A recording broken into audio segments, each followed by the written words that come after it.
네, 안녕하세요. 라마 논문 발표를 맡은 AI 빅데이터 영역 경영학과 이지민입니다.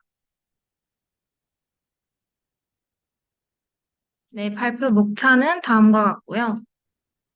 먼저 모델 배경부터 살펴보면은 최근에 LLM은 모델 규모를 확장해 가면서 이 GPT-3나 팜이나 친칠라 같이 초거대 규모를 바탕으로 쏟아 성능을 달성해 왔습니다. 그런데 우리가 봤던 22년에 나온 친칠라 논문에서 이 같은 컴퓨터 자원에서는 이 큰 모델보다는 작은 모델에 더 많은 데이터를 쓰는 게 더 높은 성능을 낼 수 있다는 스케일링 노후를 도출을 했었죠.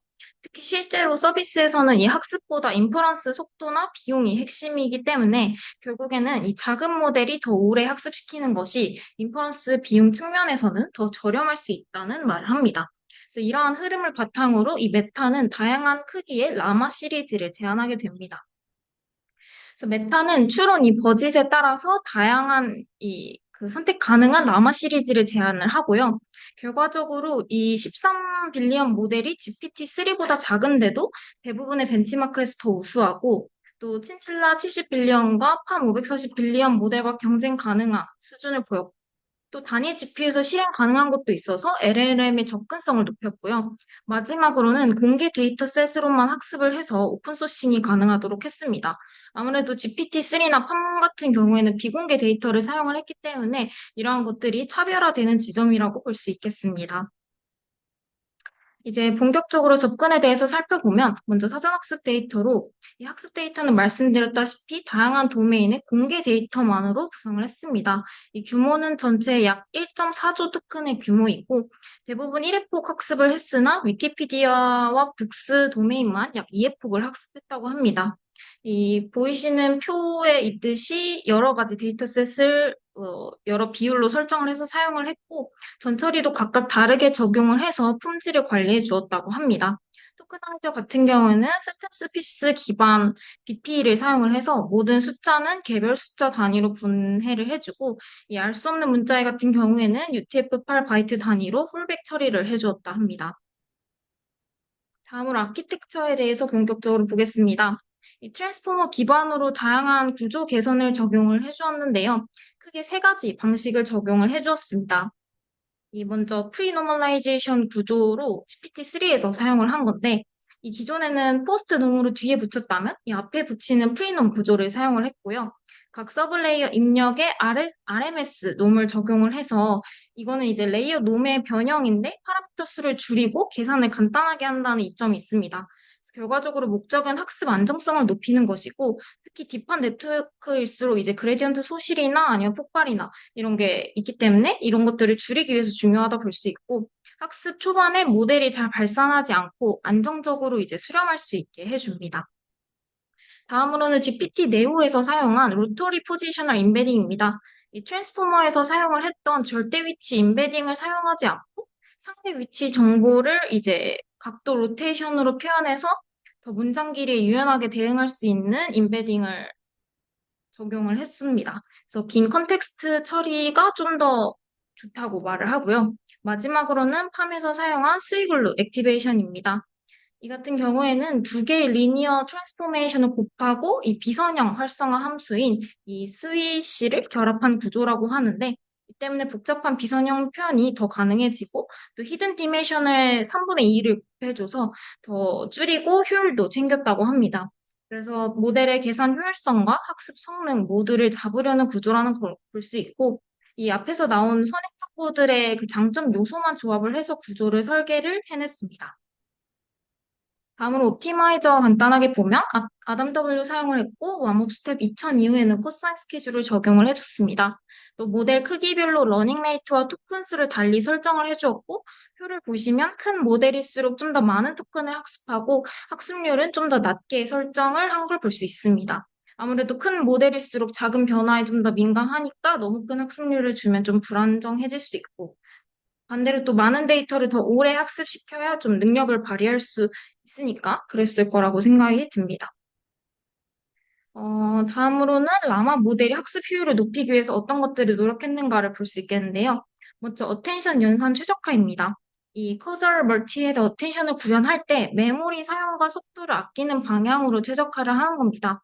여기서는 이제 엑스포멀 라이브러리 기반으로 구현을 했고, 어텐션 웨이트 저장을 생략하고, 이 커서 마스크가 적용된 것들은 계산을 생략하는 방식으로 효율성을 높인 것입니다. 다음으로는 메모리 효율성을 확보하기 위해서 일반적으로는 이 파이터치 오토그래드를 이용을 해서 역전파를 처리를 한다면 여기서는 직접 백워드 함수를 구현을 해서 불필요한 액티베이션 저장을 줄여줍니다. 이 선형 계층의 아웃풋 같은 계산 비용이 높은 액티베이션만 저장을 해주는 겁니다. 중간 연산 결과를 다 저장하지 않고 이 계산 비용이 높은 것 위주로만 저장을 해서 메모리를 아낀다고 보면 되겠습니다. 또 다음으로는 병렬 처리를 최적화해서 이 모델 병렬화와 시퀀스 병렬화를 함께 사용을 합니다. 이렇게 하면은 아무래도 이, 그, 더 병렬 처리를 최적화해서 메모리 사용을 최소화하면서도 속도를 확보할 수 있고, 결과적으로는 짧은 시간 안에 대규모 학습이 가능해졌다고 말을 합니다. 네, 이제는 라마를 다양한 벤치마크에서 상당히 검증한 결과들을 보겠습니다. 처음으로는 상식적인 추론이 가능한지 검증을 하는데요. 벤치마크와 평가 방식은 보이는 바와 같고, 결과를 보면은 65빌리언 모델 같은 경우에는 이 친칠라 70빌리언과 팜 540빌리언 모델과 비교했을 때 대부분 우세하거나 거의 모든 벤치마크에서 우세한 모습을 보이고, 라마 13빌리언 모델 또한 모델 크기가 굉장히 작은 수준임에도 성능 경쟁력을 확보해낸 것을 볼 수 있습니다. 그래서 작은 모델로도 기존의 초대형 모델의 성능을 능가할 수 있음을 증명해 주었고, 다음으로 이제 외부 지식 없이 이 모델 자체의 그 파라미터에 저장된 지식만으로도 질문에 잘 대답할 수 있는가를 보는 QA 벤치마크인데요. 여기서는 이제 문서 접근 없이 당연히 답변을 생성하는 클로즈드 북 세팅이 됩니다. 65빌리언은 소타를 달성했고 13빌리언 같은 경우에는 이 GPT-3와 친칠라 수준에 달하는 성능을 보입니다. 또 13빌리언 모델 같은 경우에는 인퍼런스 시에 단일 V200 GPU에서 실행 가능한 걸 보여서 이제 실용적으로 굉장히 좋은 모델임을 보입니다. 다음으로는 언어 모델의 독해 능력을 검증하는 배치마크인데요. 여기서는 이제 라마 65빌리언 모델이 팜 540빌리언과 비슷한 수준, 또 라마 13빌리언 모델이 GPT-3보다 소폭 우세한 성능을 보이면서 여기서도 좋은 성능을 보여주었고, 또 다음으로 이제 수학 문제를 잘 푸는지 한번 봤는데, 여기서 비교 대상으로 이 팜과 미너바 모델을 사용을 했는데, 이 미너바 같은 경우에는 수학 데이터로 파인 튜닝된 모델이에요. 근데 이것보다 더 우수한 성능을 보이기도 합니다. 이 65빌리언 모델이. 이때 평가 같은 경우에는 메이저리티 K 이 평가 방식을 사용을 해서 하나의 문제에 대해서 K개의 정답 후보를 생성하고 그 중에 가장 많이 등장한 답이 정답과 일치하는지를 좀 평가해주는 방식입니다. 결과적으로 이렇게 수학 문제를 푸는 것도 이 제너럴 모델로 해결할 수 있다는 것을 보여줍니다. 다음으로는 코드를 잘 생성하는지인데요. 평가 기준은 이제 주어진 테스트 케이스를 정확히 통과하는 비율이고, 그래서 결과적으로 코드 스페시픽 모델로 이 파인튜닝 하지 않았는데도 일반 LLM 수준에서 우수함을 보여주고, 그래서 파인튜닝 없이도 이제 강력한 코드 생성 성능이 있다는 것을 볼 수 있습니다. 그리고 마지막으로 MMLU 같은 경우 이제 다양한 분야의 객관식 퀴즈로 구성된 벤치마크이죠. 그래서 결과적으로 이제 신칠라 판보다 전체적으로 성능이 낮은 걸 보였는데 이제 여기서 나온 이유 추측으로는 이제 학습 데이터 중에 책이나 논문 같은 거의 비중이 좀 상대적으로 적었기 때문으로 보인다고 합니다. 반면에 이제 비교 모델이었던 친칠라나 팜 같은 경우에는 2테라 이상의 도서 기반 데이터로 학습을 했기 때문에 이런 지식 기반 테스트에서는 아무래도 학습 데이터의 도메인이 중요할 수 있다는 것을 볼 수 있고요. 마지막으로 이제 학습 중 여러 벤치마크 성능을 주기적으로 측정한 모습인데 대부분 테스트에서 성능이 점진적으로 향상된 걸 볼 수 있고 이 퍼플렉시티 감소와 성능 향상이 높은 상관관계를 보이는 것도 확인할 수 있습니다. 반면에 예외로 이제 SIQA가 좀 편차가 크고 그리고 위노그랜드가 퍼플렉시티와 조금 무관한 모습을 보이고 있습니다. 다음으로 이제 라마의 간단한 인스트럭션 데이터로 파인 튜닝을 수행한 실험도 보이는데요. 이 라마 I라는 모델로 진행을 하고 MMLU 정확도 68.9%를 달성을 합니다. 이는 이제 중간 정도의 규모의 인스트럭션 파인 튠된 모델들보다 조금 우수한 성적이라고 볼 수 있고 그렇지만 이제 GPT 다빈치 모델보다는 좀 성능이 좋지 않다. 하지만 가벼운 파인 튜닝을 진행한 것이기 때문에 이 성능과 인스트럭션 이해 능력이 모두 향상됨에 의의가 있다고 말을 합니다. 그리고 아까 말씀드렸다시피 라마의 사전학습 데이터는 이제 웹에서 수집된 비정제 데이터가 다수 포함이 되어 있기 때문에 이런 잠재 가능성의 평가가 중요하다고 저자가 말을 하면서 유해한 콘텐츠를 생성하는 능력과 고정관념을 탐지를 측정하는 이 다양한 벤치마크에서의 평가를 진행을 합니다. 그래서 먼저 유해 콘텐츠 생성 가능성을 평가를 하는데 그래서 라마는 기본적으로 친칠라 수준과 비슷한 결과를 보이고 또 모델 크기가 커질수록 유해성 점수가 증가하는 경향이 있다고 합니다. 특히 respectful 프롬프트에서도 점수가 상승해서 주의가 필요하다고 하고 그래서 성능이 올라갈수록 유해성도 함께 증가할 수 있다는 것을 유의해야 할 것 같습니다. 다음으로는 사회적 편향을 측정하는 벤치마크인데요. 라마는 평균적으로 GPT-3, OPT보다 낮은 편향 점수를 기록하나 이 종교 항목 같은 경우는 오히려 더 편향적인 모습을 보입니다. 이는 이제 커먼 크롤 같은 웹 데이터 영향 가능성을 보여서 데이터 품질에 아무래도 모델 편향에 직접적인 영향을 끼칠 수 있음을 확인할 수 있습니다.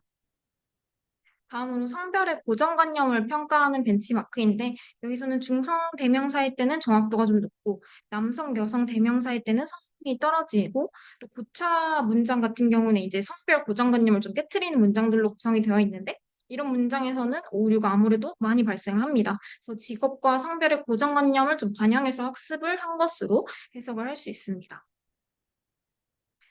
마지막으로 truthful QA입니다. 사실에 기반한 응답을 생성하는지 능력을 평가하는 것인데 라마는 GPT-3보다 높은 사실성과 정보성을 보여주고요. 하지만 여전히 할루시네이션이 완전히 해결되진 않는 모습을 보이고 전체 정답률은 좀 낮은 편입니다. 그래서 정보 생성을 하는 능력과 그 생성하는 것의 사실 판단 능력은 좀 별개임을 볼 수가 있습니다. 그래서 이제 마지막으로 릴레이티드 워크를 저자가 이제 언어 모델이 좀 발전 흐름을 간단히 보여주면서 우리가 어떻게 이런 논문을 쓰게 됐는지를 보여주는 것 같아요. 그래서 랭귀지 모델이 이제 문장 시퀀스 확률 분포를 학습하는 모델이고 그리고 아키텍처를 보면은 이제 과거 앵그램에서 트랜스포머까지 이제 발전을 하면서 우리 LLM 시대가 도래되었다라고 말을 하고 마지막으로 이제 스케일링 로우 연구가 등장을 하면서 뭐 파라미터나 데이터 크기, 성능 이 간의 상관관계를 정량화하는 연구가 등장을 했고, 이 오픈 AI에서 나온 2020년 연구가 조금 단순한 스케일링 로우를 제시했다면, 22년 친칠라에서는 이 컴퓨트 효율까지 좀 고려한 이 스케일링 로우를 제안을 했고, 라마도 이에 좀 근거해서 설계되었다고 합니다.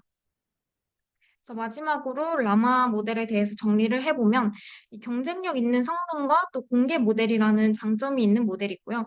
그래서 공개된 데이터만으로도 스타 수준의 성능을 달성할 수 있음을 보였고 또 인스트럭션 튜닝의 효과도 간단하게 확인을 해보았고 단일 GPU 실행이 가능해서 LLM의 접근성을 좀 대중화시켰다는 의의가 마지막으로 저자들은 향후에는 더 큰 스케일로 확장을 계획 중이라고 하면서 이 스케일링 노후에 따라서 성능을 기대해 볼 수 있다고 밝혔습니다. 이상으로 발표 마치겠습니다. 감사합니다.